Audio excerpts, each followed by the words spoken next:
वक्त हम महाराष्ट्र के मुंबई में मौजूद है।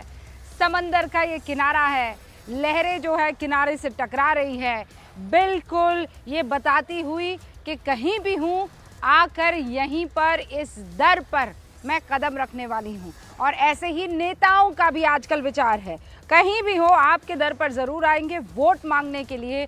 मैं माहिम में मौजूद हूँ, यहाँ पर अमित ठाकरे, राज ठाकरे के बेटे चुनावी मैदान में उतरे हुए हैं। लेकिन 1991 से आप ये समझ लीजिए कि शिवसेना का ये गढ़ रहा है। मेरे ठीक पीछे आपको सी लिंक नजर आ रहा है और उसी सी लिंक पर इतराती हुई कांग्रेस और महायुति ये कह रहे हैं कि देखिए विकास की बयार हमने बहाई है, हमने समंदर में रास्ता पाट दिया है।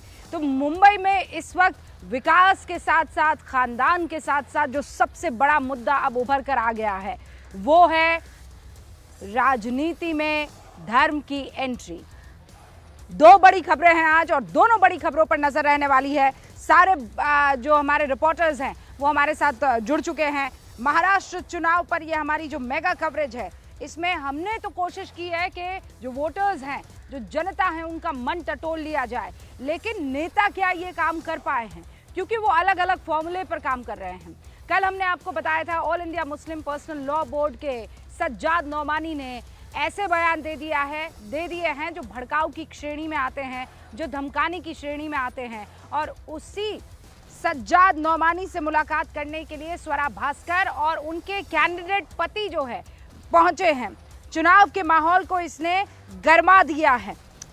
ये ईडी की तरफ से भी जो खबरें आ रही है, क्योंकि उसकी भी एंट्री हो गई है, वोट जिहाद का मसला उठ रहा है। मालेगांव में 200 करोड़ की धांधलेबाजी का आरोप लग रहा है, ईडी इस पर जांच कर रही है। दूसरी तरफ ये धर्म का जो एंगल है जुड़ गया है। कल अमरावती में नवनीत राणा रैली कर रही थी, जनसभा को संबोधित कर रही थी और वहां पर वो ये कह रही है कि अल्लाह अकबर के नारे लगे हैं, जातिवादी टिप्पणियां उन पर की गई है, वो भी गुस्से में नजर आ रही है। लेकिन महाराष्ट्र की सियासत में आज जो दो बड़ी तस्वीरें हैं वो आपको ध्यान में रखनी चाहिए। पहली तस्वीर वोट जिहाद की गूंज की है, महाराष्ट्र में ये जो मुलाकात हुई है उसकी है। इस तस्वीर के आने के बाद सियासी शोर वो तेज हो गया है। और दूसरी तस्वीर राणा की रैली की है, जहां बवाल हुआ। अमरावती में नवनीत राणा की सभा में जबरदस्त नारे लगे हैं, बवाल हुआ है।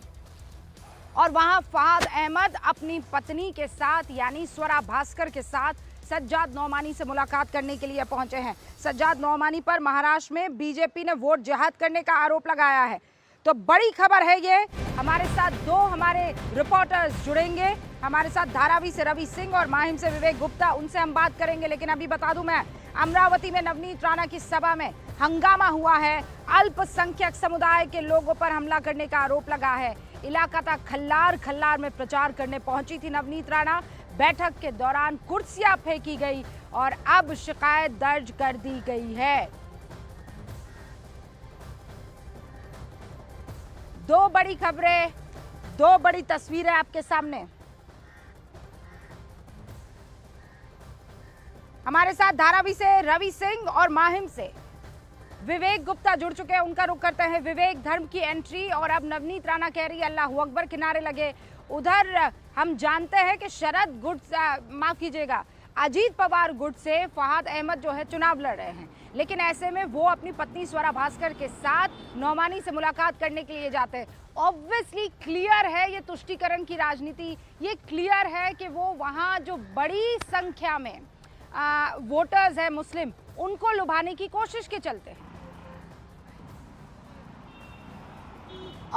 देखिए रूबिका, जो हम लोग कल भी डिस्कस कर रहे थे कि पूरा जो वोट बैंक है वो 11% माइनॉरिटीज़ को फोकस कर रहे हैं, चाहे वो महा विकास अघाड़ी की बात करें या फिर हम महायुति की बात करें। क्योंकि देखिए ये जो वोटर्स हैं 10.5 लाख 11 लाख वो मैटर करते हैं। वही मैटर था लोकसभा चुनाव में, जहाँ पर महाविकास अघाड़ी को अच्छे नंबर्स मिले और महायुति जो एक्सपेक्टेशन थी महायुति की उनको अच्छे नंबर्स नहीं मिले।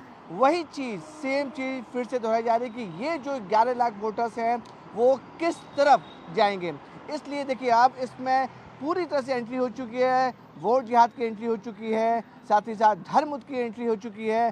अब जो जातिवाद टिप्पणियां होती हैं या फिर जो बड़े नेता होते हैं उनकी सभाओं में भी धर्मवादी जो नारेबाजी होती है वो आप शुरू तो हो गए उद्धव ठाकरे से मुलाकात भी करके आए हैं, वो इस बात को लेकर थोड़ा अनकंफर्टेबल है या वो बहुत अच्छे से इस पिच पर खेल रहे हैं जो तुष्टीकरण वाली है?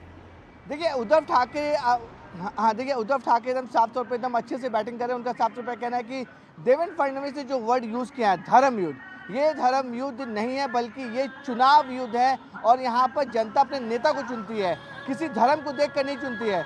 तो जो देवेंद्र फडणवीस का शब्द है धर्म युद्ध, उसको लेकर उन्होंने बहुत ज़्यादा आपत्ति जताई है। उनका साफ तौर पर कहना है कि बीजेपी हिंदू मुस्लिम कर रही है क्योंकि बीजेपी को पता चल रहा है, महायुति को पता चल रहा है कि वो हारने वाले हैं। लेकिन देखिए सबकी नजरें अब 23 तारीख को रहेंगी, दोनों पार्टियां, दोनों अलायंस कॉन्फिडेंट है कि उनकी सरकार बन रही है। लेकिन 20 तारीख को जनता किसे चुनती है, किसकी तरफ जाती है, वो जनता डिसाइड करेगी। लेकिन 23 तारीख को पता चल जाएगा दूध का दूध और पानी का पानी। एब्सोल्युटली विवेक, मैं आपका भी रुख करूंगी और रवि भी हमारे साथ जुड़े हुए हैं।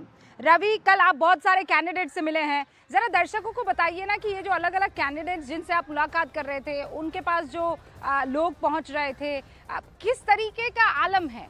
क्योंकि यहाँ चाहे अमरावती की बात कर लीजिए, चाहे अभी विवेक बता रहे थे कि मुस्लिम वोटर्स और वो 11% मुस्लिम वोटर्स जो यहाँ पर मौजूद है उसकी लड़ाई दिख रही है, खासकर मुंबई में। आप जिन जिन कैंडिडेट से मिले हैं उनके मन में किस बात को लेकर डर था और नर्वसनेस थी?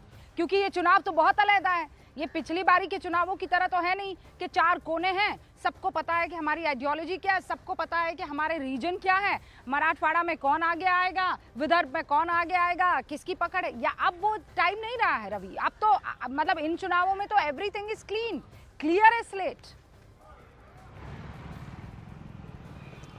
देखिए रुबिका, बिल्कुल देखिए जो वोटर्स हैं या फिर जो कैंडिडेट्स के मन में इस बात को लेकर है कि कहीं लास्ट टाइम में किसी तरीके से उनका जो वोट बैंक है वो खिसक ना जाए, दूसरी तरफ शिफ्ट ना हो जाए। इसलिए तमाम जो कंट्रोवर्शियल बयान भी आ रहे हैं, वोट बैंक को एकजुट करने की कोशिश भी हो रही है। सज्जाद नोमानी का जो बयान है वो बहुत ज़्यादा मायने भी रखता है कि एक तबके को एक तरफ आपको शिफ्ट करना है और एक गठबंधन, एक संगठन के जो उम्मीदवार हैं उनको वोट देने की अपील करना, ये बहुत मायने रखता है। क्योंकि 20 तारीख के अगले 1-2 दिन में वोटिंग है, उसके बाद 3 दिन के बाद में यानी 23 तारीख को उसका रिजल्ट आना है।